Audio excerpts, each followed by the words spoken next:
Bonjour, bienvenue dans ce nouvel épisode de l'Instant Vertical. Aujourd'hui, je suis avec Adélaïde Hoche, qui nous vient de Suisse. Salut Adélaïde. Bonjour Benjamin, Bonne année. bienvenue avec moi sur l'écran. Merci beaucoup de me recevoir. Avec joie. Donc, belle année à tous ceux qui nous écoutent. C'est le premier épisode de l'année. Voilà, donc l'année 2025. Ah, voilà, bien, j'espère que ce sera de bon augure. Ça marche. Alors, pour te présenter en quelques mots, Adélaïde, donc toi, tu viens en Suisse, ça fait 30 ans que tu fais vivre l'outil universel du dialogue intérieur. Tu vas nous présenter pas mal aujourd'hui parce que ça va être un peu notre sujet. C'est un coup de foudre que tu as eu il y a 30 ans et qui dure encore, donc un long coup de foudre de 30 ans, comme tu nous disais tout à l'heure, et qui est aussi le point d'orgue d'une quête qui est depuis l'enfance, d'une quête spirituelle, d'une quête de libération. Tu nous en diras plus. Tu es autrice, formatrice et tu fais des consultations. Et là, il y a ton dernier ouvrage qui est L'Arche du Cœur ou The Arc Within en anglais, qui est sorti en 2024. Voilà, ça te va comme présentation? Écoute, ça me va bien. Je vais quand même juste préciser que L'Arche du cœur en français est sorti il y a pas mal d'années Ah, d'accord. et que The Ark Within est une remouture et réécriture de ce livre euh, en anglais, directement en anglais. Et donc, ça n'est plus exactement le même livre. Hmm, Voilà. ça marche. Ok, donc tu vas. Enfin, l'idée c'est que notre échange il s'appuie sur la pratique du dialogue intérieur et de voir où est-ce que ça nous emmène et quel est son but et quelle est son intention, ses particularités. Et voilà, ma première question, Adèle, si tu veux bien, c'est voilà, si tu devais synthétiser en quelques mots ce que c'est pour toi le dialogue intérieur. Je dis l'arche du cœur parce que je sais pas, ça me touche le mot, mais. Mais tout à fait, parce que pour moi, c'est quelque part, c'est la même chose. Hmm, Euh, c'est l'arche au sens de l'arche de Noé, en fait, hein. hmm, Et c'est une arche qui est dans le cœur universel de chacun, donc du mien aussi, hmm, comme destinée à abriter, en fait, euh, tout l'univers et peut-être aussi à le conforter dans un espace bienveillant, dans un espace ouvert, euh, dans un espace doux aussi, si possible, hmm, parce que je pense que le monde en a besoin. Alors tu disais coup de foudre, et puis c'est assez vrai, parce que coup de foudre veut dire peut-être ren- rencontrer en fait la possibilité de mettre au monde ce à quoi j'aspirais, ma quête dans son ensemble. hmm, Car mettre au monde reste pour moi quelque chose d'important, contribuer, hmm, et puis que mettre au monde, en fait, et si possible, quelque chose de porteur, quelque chose de l'ordre de l'amour, je dirais. Voilà. Et du coup, ça a rencontré cet outil du dialogue intérieur et comment si tu pouvais l'exprimer en quelques mots, qu'est-ce qu'il est, sa particularité, sa résonance. Alors, je l'ai rencontré dans une formation que j'avais entreprise de suivre, une formation en développement personnel, technique relationnelle, des choses comme ça. Euh, une voie que j'attendais en fait, hein, depuis mon adolescence sans avoir jamais trouvé à la concrétiser. Ou sans avoir jamais trouvé peut-être l'outil de la concrétisation de mes aspirations, de mes rêves, de Hmm, mes découvertes. Et dans la deuxième année de cette formation, au premier exercice qu'on a fait, qui s'appelait mise en pratique d'une session de dialogue intérieur, alors que je ne savais encore rien, quand je ne savais encore rien, j'ai immédiatement su que je venais hmm, de découvrir ce que j'attendais. Moi, j'avais 50 ans. Bon, 50 ans, c'est long, comme ma tante. Et donc, de façon très surprenante, j'ai tout de suite su que Hmm. c'était ça. Et sur ces entrefaites, je me suis formé directement avec les créateurs de cette méthode, on pourrait dire, qui s'appellent Hal et Sidra Stone, qui sont deux psychologues américains qui ont développé ça dans la mouvance des années 70, quand il y a eu tellement de choses qui ont été découvertes, pratiquées, proposées, inventées. Et peu après, j'ai quitté mon premier métier dans une entreprise familiale de commerce d'art et d'antiquité pour me lancer finalement dans cette nouvelle carrière. Voilà. Hmm. Maintenant, ça fait 30 ans de ça et le coup de foudre dure toujours. Et le dialogue intérieur, c'est de créer un dialogue, du coup, avec quoi? Avec qui? Comment? Alors, sa, sa particularité, Mhm. au fond, c'est de... Alors, c'est aussi dans ma vision, ça c'est vision d'enfance, que tout est une personne, y compris, évidemment, chaque élément de la nature, même les choses inanimées comme les Mhm. pierres. Ça, c'était vraiment mon credo de l'enfance. Et donc, je ne suis pas partie dans une vision psychologique à proprement parler pour le dialogue intérieur, Mhm. mais dans le fait que toute énergie qui nous habite, qui nous pousse, nous freine, nous contracte ou au contraire nous dilate, Mhm. euh, et quels que soient les contraires qui apparaissent dans notre moi, de les voir comme des personnes Mhm. intérieures, et non pas comme des mécanismes de défense, des complexes, des réactions, enfin de quitter le langage psy, je dirais, globalement vu, de quitter les étiquettes aussi, Mhm. pour ne pas faire de quelqu'un une chose, pas chosifier en fait euh, les êtres humains. Donc ça, pour moi, ça a toujours été très important. C'est une des clés, en fait, de ma pratique euh, du dialogue intérieur et des exercices que j'ai mis au point pour l'approfondir. Donc, pour être... bon, peut-être que tu as une question à ce niveau, mais peut-être pas Non, encore. non, vas-y, vas-y. Je donne un peu la structure pour que Vas-y, ça vas-y, vas-y, vas-y, soit vas-y. compréhensible. On commence face à face dans une session, et puis la personne qui me consulte, par exemple, eh bien, elle arrive avec qui elle est, avec son problème, avec le moment dans lequel elle est dans sa vie aussi. Et puis, on va échanger un moment. Cet endroit central s'appelle, au fond, c'est à la fois le centre d'un mandala de la psyché de cette personne, euh, et en même temps un espace dit du moi prenant conscience. Mhm. Le moi prenant conscience est cette fois non pas une personne, mais un espace de conscience. Et paradoxalement, quand même aussi une personne. Et au fil de ce premier échange, je vais commencer à voir quelles sont les énergies qui sont impliquées.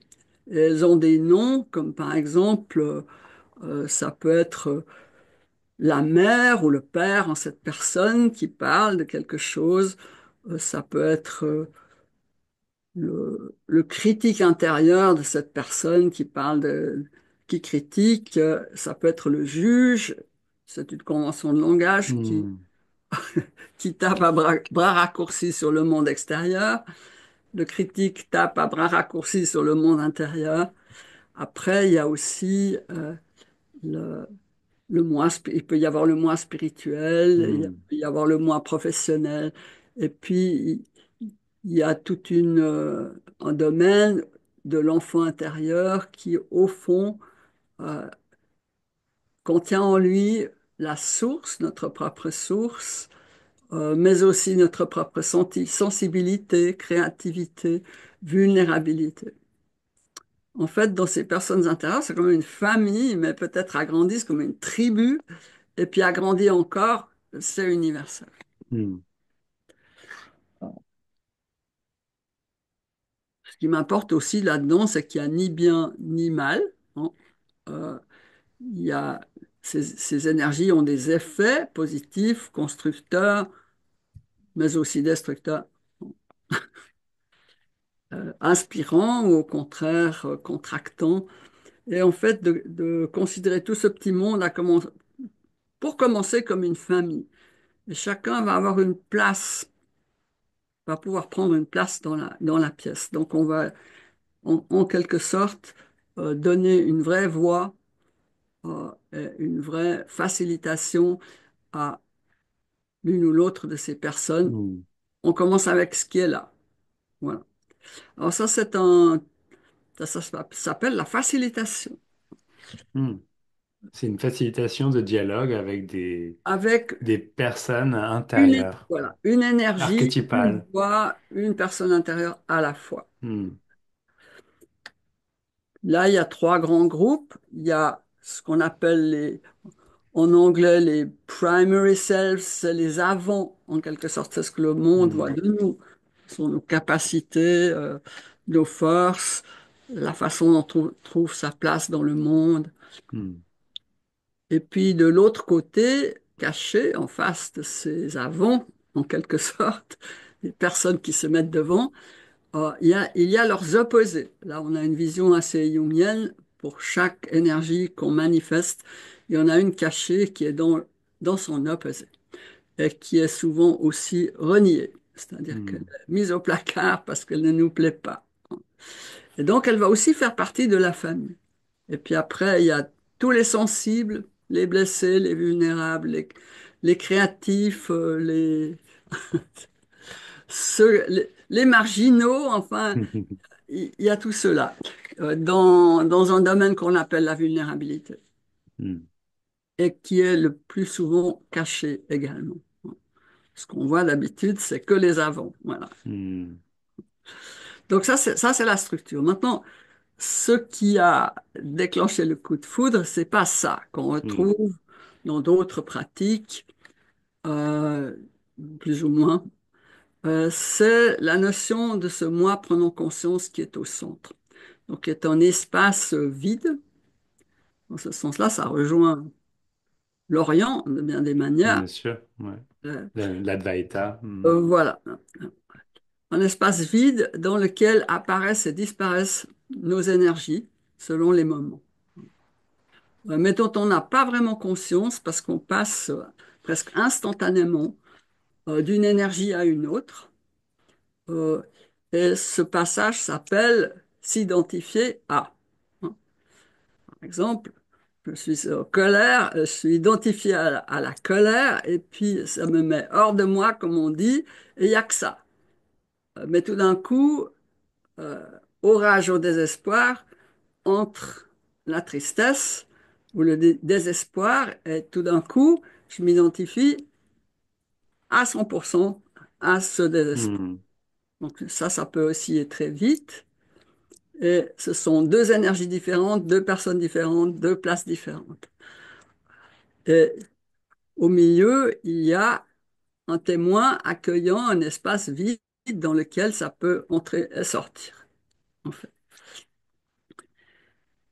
Et ce moi prenant conscience va se structurer de façon expérimentale parce que au retour d'une facilitation, quand on aurait épuisé tout ce qu'une de ces personnes intérieures aura eu besoin de dire, d'exprimer, de sentir et de partager, eh bien, l'énergie sera déchargée. Hmm. On retourne au centre, dans cet espace du moi prenant conscience, et on fait là un travail de désidentification. Donc, c'est ce passage de s'identifier consciemment à se désidentifier consciemment de, qui Hmm. va révéler cet espace intérieur, qui a certaines caractéristiques énergétiques qu'on peut reconnaître, mais qui sont la résultante de la facilitation. Pour cette raison, c'est pas si facile à expliquer, parce que c'est vraiment expérientiel. Bien sûr. Ouais. Et donc, si on voulait décrire ce moi prenant conscience, cependant, c'est un espace. Alors, on entre un peu dans le paradoxe, en tout cas dans ma façon de travailler. C'est que d'une part, énergétiquement, ce qu'on va sentir, c'est un enracinement accru, un ancrage accru. Ça vient spontanément. C'est un sentiment d'un moi agrandi, beaucoup, beaucoup plus spacieux. Et puis aussi une perception avec cet ancrage qui vient d'une orientation dans l'espace, entre ciel et terre, entre les quatre points cardinaux, devant, derrière, à droite, à gauche, et puis une perception aussi d'un centre à tout ça. Et là, on entre dans une structure cosmique, en fait, Hmm. euh, qui, euh, qui permet de regarder ce qui s'est passé dans la séance, ce qui se passe dans notre vie, ce qui se passe dans le monde extérieur, à partir du centre. Parce qu'on le regarde toujours à partir de quelque chose, d'une de ces personnes intérieures dans laquelle on s'est projeté en s'identifiant à cette énergie-là. J'espère que c'est relativement clair. Oui, mais je peux te synthétiser comme ça peut aussi permettre de... Oui, comment essayer de se le représenter. Alors, Ouais, à toi, je t'écoute.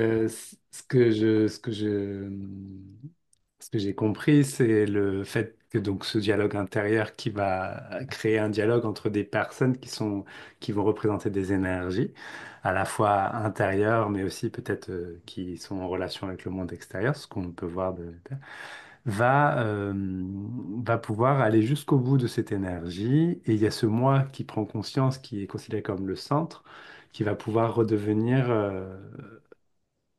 conscient, visible, concret, avec une forme d'ancrage, une forme de verticalité, d'expansion, de dilatation. Et qu'à partir de là, il y a un nouveau regard qui peut se poser sur les choses, qui est non plus dans l'identification avec une saisie, mais un, un recul qui permet de voir que ça va et que ça vient. Voilà. Tout à fait. Un recul qui est aussi, qui est à la fois une dissolution de ce qu'on a contenu en fait, et qui en même temps permet un face-à-face avec Hmm. tous ces moi intérieurs. C'est là, C'est-à-dire que c'est pas quelque chose où ces mots intérieurs du coup doivent disparaître, mais au contraire, ils sont totalement observés, accueillis et considérés au final. voilà, tout à fait. Donc Et ça revient donc, à l'arche du cœur, du coup, une arche qui oui, représente que tout le monde peut être sur l'arche, un petit peu. voilà, tout le monde peut être accueilli. Les Hmm. bons comme les méchants, les Hmm. agréables comme les désagréables. Et donc, on entre dans une certaine mesure dans un espace sans jugement, Hmm. sans saisie, comme tu disais, avec un minimum, et aussi dans une possibilité relationnelle très importante pour moi, parce que quand on est identifié à une de ces personnes intérieures, il n'y a pas de face-à-face. Donc, il n'y a pas de lien relationnel. Hmm. Il y a de l'in- euh, et il n'y a que de la solitude. Ce à quoi on est identifié existe, se manifeste, mais est seul, en fait. Et Hmm. petit à petit, au fil de ma vie, j'ai compris et constaté que, en tout cas sur cette terre, c'est l'amour et la relation d'amour, de bienveillance, qui guérissent Hmm. et qui intègrent et qui associent, en fait, ce qui nous habite, en fait, pour faire de nous une globalité. Hmm. Une globalité dans laquelle tout le monde a le droit d'exister et d'être là.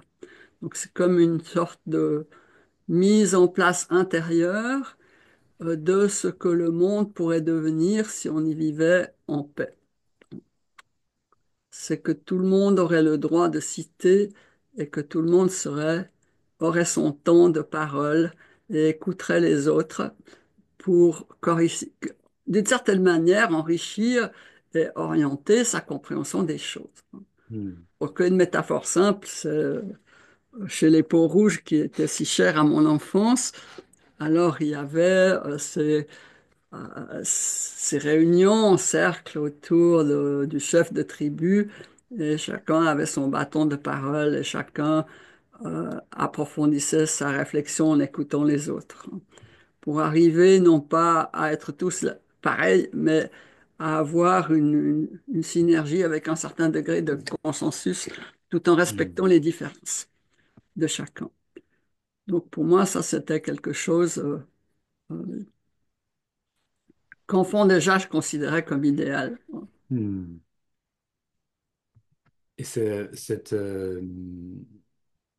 démarche d'individuation, donc dans ce que je comprends, c'est vraiment une démarche thérapeutique, d'amour, d'acceptation de toutes les personnes avec qui on peut créer un dialogue.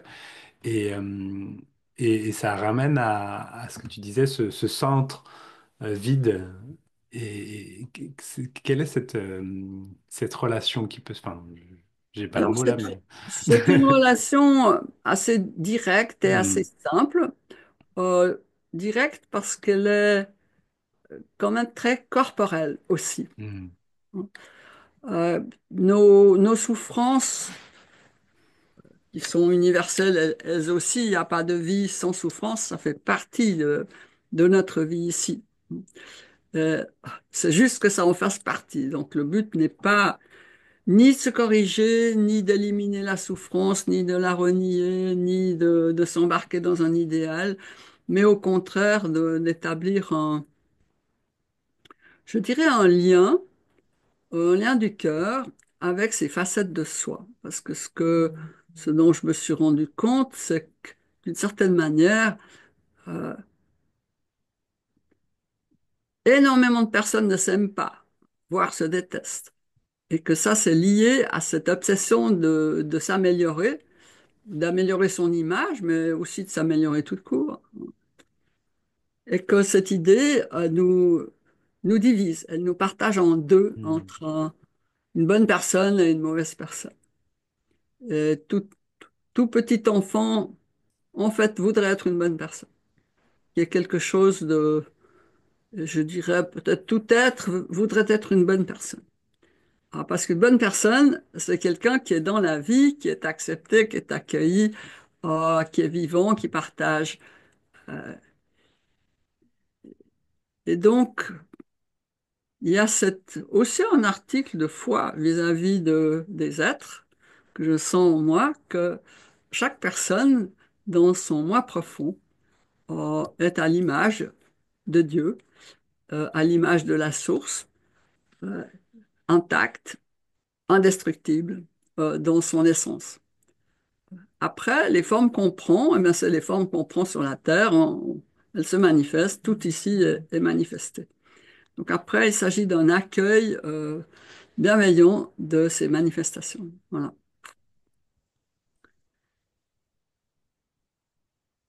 Et donc, cet apprentissage d'une relation aimante et non jugeante à soi-même, est peut-être ce à quoi je consacre hmm, mon temps de façon assez concrète, hein, parce que les personnes, les êtres humains, se sentent séparés, se sentent mal, se sentent plein de problèmes, plein de défauts. Et puis, quelque part, le dialogue intérieur les conduit à voir j'allais dire, à voir leur propre beauté, leur propre lumière, ou c'est du moins ce que j'espère. Et dans ce sens-là, à devenir davantage qui ils sont, et un hmm. petit peu moins l'image qu'ils voudraient projeter d'eux-mêmes. Qui ils sont du coup dans leur globalité à la fois relative du coup de ces manifestations et aussi à l'image de Dieu, de l'absolu que tu évoquais. Voilà, donc en fait, c'est une sorte de conjugaison d'un moi Hmm, relatif ou d'une pluralité de moi relatifs avec un moi absolu, on pourrait le dire hmm, comme ça, hein, euh, hmm. ou un moi source ou un moi ultime. On pourrait Oui, utiliser toutes sortes de mots, bon, en oui, fait. oui. Dans par exemple, Rana Maharshi utilisait le terme je. Enfin, dans la traduction, c'était je. Dans Enfin, qui était du coup, qui symbolise la même chose au final, un jeu avec un majuscule ou un grand jeu. Voilà, il y a Mm. un grand jeu qui contient tous les petits jeux. Mm, Et donc, j'ai pas simplement utilisé le corps comme espace de tout ce qui peut nous arriver, en fait. mm, Il n'y a pas d'autre lieu. Je, je remplace la question du qui suis-je, si cher à beaucoup de pratiques, par la question mais où suis-je? mm, De façon à revenir au centre de soi, notamment dans son cœur. La question de l'arche, c'est sans doute aussi un désir et aussi une conviction euh, un- qui est un peu bouddhiste en fait, d'une certaine façon.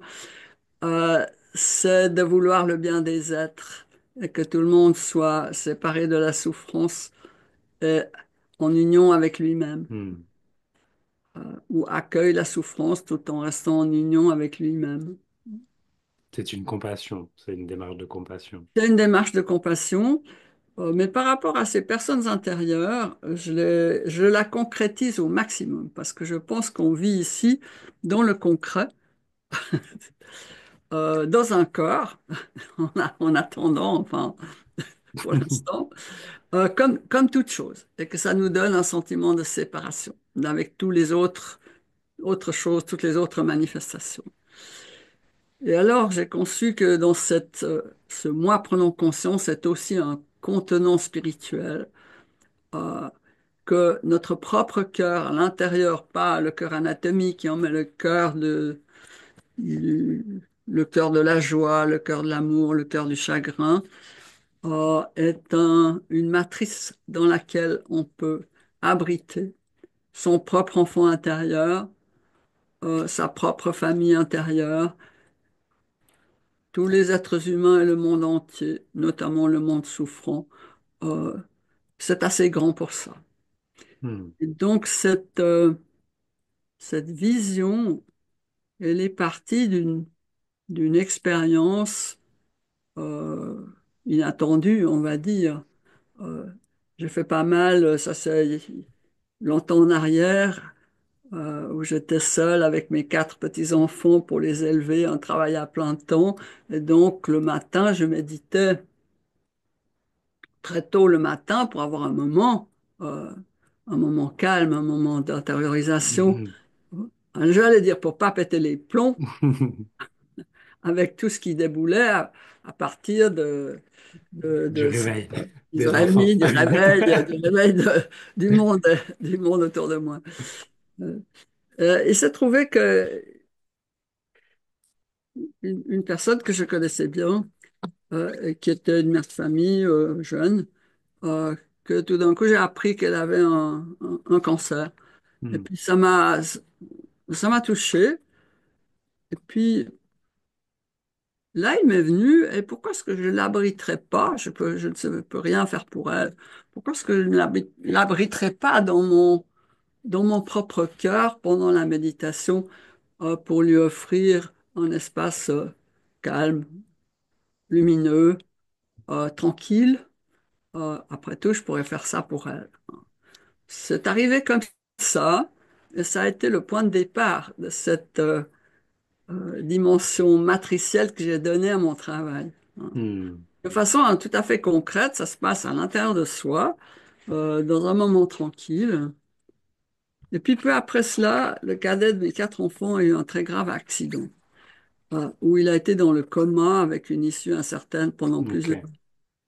Et puis là, ben justement, je ne sais pas, ces deux événements étaient relativement proches, comme s'il y avait eu une prémonition, je ne sais pas, enfin quelque chose qui m'avait préparé à rencontrer ce moment terrible, dans le fond, hein, euh, en, en accueillant, il avait 7 ans, en l'accueillant à l'intérieur de moi, le sachant aux soins intensifs, et en lui offrant un moment de calme, de chaleur, de lumière, de paix, plutôt que de désespoir maternel. Et ça a vraiment changé, Mm, j'allais dire, ma vision de la relation en direction de quelque chose à la fois de, qu'est-ce qu'il faut dire, à la fois d'impersonnel et d'intime en même temps. C'est comme s'il y avait une dimension impersonnelle qui s'était ça ouvrait une porte de l'impersonnel. Ça veut dire, quand on accueille au sein de la matrice, c'est ouvert sur tout. Il y a plus de cloison, en fait. Oui, puis en même temps, on Hmm. distingue très très bien le, le moi maternel Hmm. du moi de l'enfant in utero, hein. On les Hmm. confond pas non plus, hein. Hmm. Hmm. Et on leur laisse leur spécificité, leur liberté, hein, aussi, et surtout. Euh, et donc, petit à petit, cette dimension relationnelle a fait partie, paradoxalement, d'une fonction de ce moi prenant conscience dans un espace agrandi et vide, désidentifié et lumineux, que là, on pouvait relationner à partir du centre. Et que c'était quelque chose de beaucoup plus profond, à la fois inconditionnel et vraiment intime au niveau d'un lien. Et puis ça, je trouve que ça, enfin, moi, ça m'a beaucoup apporté, je Hmm. dois dire. Euh, euh, J'essaye enfin, en fait, je n'enseigne rien que je n'ai expérimenté. Je ne veux pas enseigner des choses qui ne sont pas, d'une certaine manière, vraies pour moi, au moins à un certain niveau. Hmm. Et j'ai fait ça tout au long de ma vie, au fond. Bon, voilà, on navigue un peu à travers les choses. Hmm. Euh, Sur l'arche, tu veux dire. oui, sur l'arche, en effet. Sur l'arche, oui. Mm. Et cette expérience, tu vois, de la matrice, peut-être bon, tu l'as évoqué tout à l'heure, ça me fait penser beaucoup à une démarche de compassion bouddhiste notamment. Tout à fait. Mais pas que bouddhiste, hein, je veux dire, quand j'étais Non pas chez... que, parce qu'en fait, pour moi, la dimension divine, Dieu, ça a toujours été le principal de ma quête, hein. Mm. Les sources ne sont pas, même si j'utilise la psychologie au niveau de ce qu'elle peut apporter, euh, ma source est plutôt, a toujours été spirituelle, pour Religieuse. commencer, elle l'est toujours encore aujourd'hui. Mm. En fait, État ou non, euh, mais pour moi, dans ce sens-là, le dialogue intérieur est aussi une voie spirituelle, en fait. Oui. Notamment dans cette dimension où il y a détachement et compassion, qui vont se réunir, pour accueillir tout ce qui est. Mm. Euh, Et alors, de proposer un accueil en soi, euh, parce que je me suis rendu compte, lors de l'accident de mon fils, euh, que j'aurais pu moi-même être complètement bouleversé, et donc, euh, ce qui est justifié, bien sûr. Et je n'ai pas, j'allais dire, je n'ai pas renié, ni le chagrin ni la peur que ça a pu me faire, hein. Mais en même temps, de, de développer cet espace, j'allais dire, de tranquillité, de foi, de paix, de lumière, Mm. Et de force, du coup, pour, aussi. de force, aussi, Mm. euh, d'une certaine manière, de reparenter, Mm. en fait, de remettre en matrice quelqu'un, qui est comme complètement impuissant, Mm. euh, comme peut l'être, d'une certaine manière, un petit enfant in utero. Et Mm. j'ai étendu ça au monde extérieur, qu'on peut faire ça pour des personnes qui ne, euh, même qu'on ne connaît pas, qu'on peut le faire comme une méditation avec le monde souffrant, Mm. qui est quand même très, très présent. Mm. Et puis donner quelque part un outil tout à fait concret aux personnes qui se font du souci, c'est-à-dire d'utiliser sa propre présence, son propre corps, euh, pour, euh, pour être proche, proche de soi, proche de l'autre, proche de l'univers. Euh, Peut-être parmi les choses qui sont qui ont été dans mes convictions, dans mes quêtes spirituelles. J'ai traversé à peu près toutes les traditions spirituelles qu'on peut imaginer. Euh, oui, de, comment dire, d'universaliser cela. Hmm. Et puis de se sentir, enfin de prendre conscience qu'on est un cosmos qui contient tout et toute personne, que toute personne est en nous et qu'on est dans toute autre personne aussi. Et que c'est vrai pour les plantes, les bêtes, le ciel, les étoiles. Et le chagrin, la peur, notamment surtout la peur, le chagrin peut nous ouvrir beaucoup, mais la peur nous rétrécit. Elle nous contracte et Hmm. on perd de vue cette dimension, en fait, que Hmm. chaque être a. Et quelqu'un qui fait du dialogue intérieur commence à se rendre compte de sa diversité, mais aussi de son universalité. Hmm. Tu parlais du chagrin et c'est toi, c'est pas forcément intuitif de se dire, tiens, le chagrin, c'est quelque chose qui peut nous dilater. Tout à fait, parce que le chagrin est dans le cœur aussi. Et je considère le cœur Hmm. comme l'organe spirituel par excellence. Je dirais que c'est un peu le lieu de la joie, du chagrin Hmm. euh, et de l'amour. Et que donc, développer cet amour, le déployer et ne pas s'en exclure, en fait. Euh, de transformer le deuxième commandement, de comprendre, tu aimeras ton prochain comme toi-même, et pas plus et pas moins. Merci Adélaïde.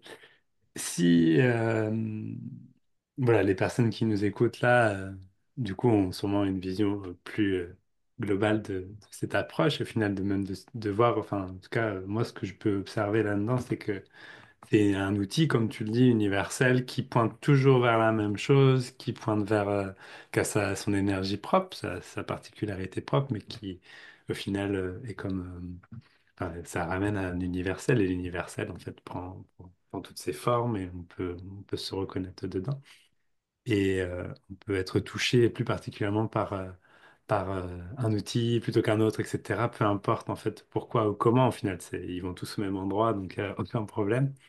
Et si des personnes nous écoutent qui ont cette vision, et ce serait quoi pour toi une première clé qui est liée au dialogue intérieur pour que quelqu'un puisse vraiment, tu vois, tout de suite euh, s'en saisir, tu vois, avant de peut-être d'entamer un travail, mais une clé, tu vois, qui est déjà accessible.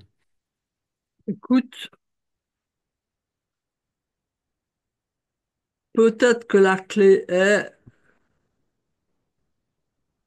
cette quête une quête de la paix intérieure Hmm. et de l'amour et de se sentir un Hmm. aussi. Je pense que c'est la clé pour toutes les quêtes. Ouais. C'est-à-dire déjà d'avoir cette vision, cette volonté, cette Cette démarche aspiration ou cette d'aspiration. nécessité aussi, c'est Hmm. souvent une nécessité. Hmm. Souvent, on ne cherche pas la paix intérieure, l'amour, avant d'être, euh, avant d'être dans la merde. Voilà. Bah oui. Euh, c'est un peu triste à dire, en fait, hein. Et puis, en même temps, chacun a en lui cette quête Hmm. de l'unité première et de Dieu, qu'ils le reconnaissent ou non, hein. Je pense que tous les enfants ont naturellement la foi. Hmm.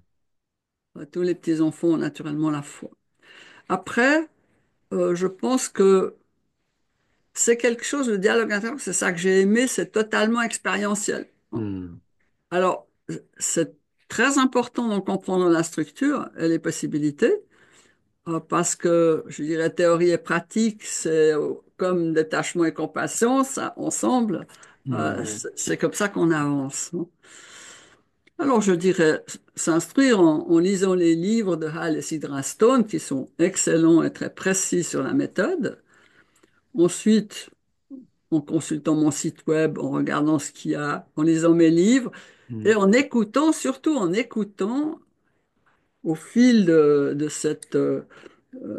cette recherche et ces lectures ou ces écoutes, euh, d'avoir, de ne pas lire les choses, mais de les écouter dans leur cœur pour voir ce qui leur parle et Hmm. voir si c'est suffisant pour vouloir faire expérience de cela. Ok. Donc d'abord se relier à cette urgence, nécessité, quête, de la reconnaître et de voir que c'est quelque chose qui prend de la place, qui est important pour soi et que c'est quelque chose qui est demandé. Et après de commencer à s'intéresser, à comprendre et à du coup passer à l'acte Oui, si passer à c'est... l'acte dans ce Hmm. sens-là. Hmm. Personnellement, je pense qu'être plutôt une personne de l'action, parce que je me disais toujours, un maître spirituel, c'est vrai, j'en ai longtemps cherché, mais j'en ai trouvé Hmm. de nombreux. Mais si ça m'aide pas à 6h30 du matin, quand les enfants se réveillent et que tout est un peu par-dessus tête, et puis que je dois après courir au travail, alors c'est pas là que je vais écouter. Hmm. Pour moi, c'était assez déterminant dans mon existence concrète que une voie spirituelle m'aide au jour le jour. Avec le quotidien, avec la réalité du quotidien et Oui, avec la pas au réalité, détriment du quotidien. voilà, avec la réalité du quotidien. Hmm. euh, Après, j'entends aussi dans les personnes qui viennent me voir que elles ont besoin de s'aimer, elles l'ont compris, hein, que si elles ne peuvent pas s'aimer telles qu'elles sont, mais aussi s'émerveiller d'elles-mêmes telles Hmm. qu'elles sont, parce qu'on a deux facettes. On a une facette qui est relative et une facette qui est merveilleuse, hein. Hmm. Hmm. Et donc, avec le dialogue intérieur, on peut explorer tout ce qui est beau en soi, et non pas seulement les problèmes, hein. C'est aussi ça que j'ai aimé. Hmm. Hmm. On peut faire, on peut dialoguer avec toutes les énergies, y compris celle d'un arbre, celle d'une pierre, celle de la lune, celle d'une étoile, celle d'un poisson. Hmm. Il n'y a pas de limite en fait, hein, parce que tout a une énergie. Et, Et donc, j'ai c'est passé aussi beaucoup de temps à explorer finalement, à ouvrir des explorations, surtout dans mes stages, hmm.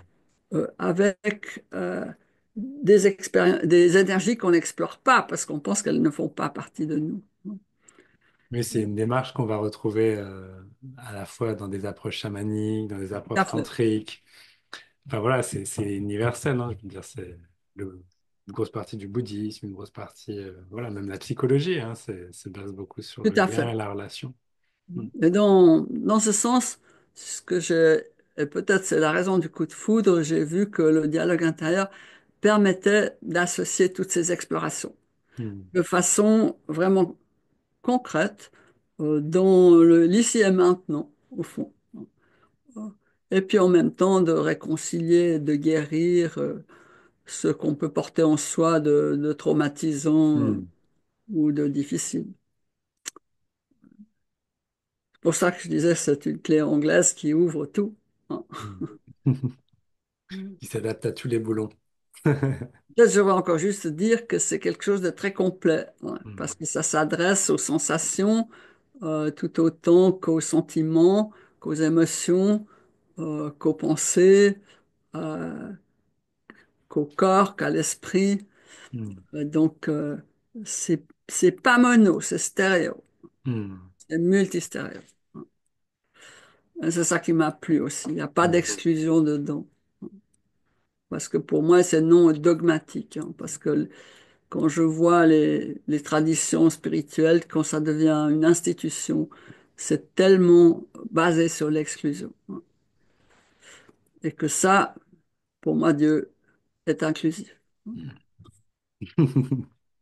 Dieu est inclusif. Ce sera le mot de la clôture de Oui, cet échange. Merci Adélaïde d'avoir partagé ton coup de foudre. Ah, écoute, Benjamin, merci, je vois que j'ai parlé plus que je ne voulais. Ouais, c'est très bien comme ça. Et si une personne a envie de découvrir ton travail, est-ce que tu pourrais donner ton site et tes contacts? Alors, le site, c'est www.dialogueintérieur.com. Et puis donc, parmi les choses qui pourraient s'y associer, ben, il faut voir du côté de la Suisse, de Lausanne. Et j'ai un site web qui est destiné non pas à la publicité, mais à la connaissance. Donc, il y a beaucoup de facettes et beaucoup d'articles. Et ça donne aussi des informations pratiques. Après, il y a mon email, hein. Il est sur ton site internet. Il est sur mon site internet. Hmm. Il y a les liens vers les vidéos, qui sont quand même 3 heures d'enseignement de ce que j'ai spécifiquement, personnellement développé Hmm. dans le cadre du dialogue intérieur. Ce ne sont donc pas les bases du dialogue intérieur, mais ce qui m'a particulièrement passionné. Hmm. Et puis, dans l'Arche du cœur, il y a 2 volumes. Le volume 2, c'est un volume entier d'exercices que, qui ressortent de ma pratique, même si, bien sûr, il peut Hmm. y avoir des inspirations qui viennent d'ailleurs. Euh, Mais à ce jour, pendant 30 ans, j'ai créé des exercices toujours nouveaux pour explorer, via le dialogue intérieur, toutes les facettes possibles et imaginables.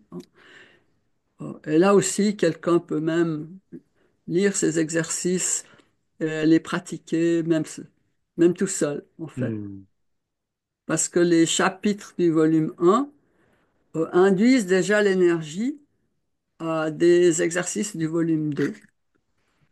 Ok, donc c'est pratico-pratique. On peut déjà faire une première expérience de dialogue intérieur avec les livres. Voilà, ça peut être juste en les lisant et puis en Hmm. écoutant. En fait, quand je dis lire, je devrais dire écouter le livre, mais non pas nécessairement au format audio, mais mettre ses oreilles dans son cœur, hein, et non pas dans sa tête, hein.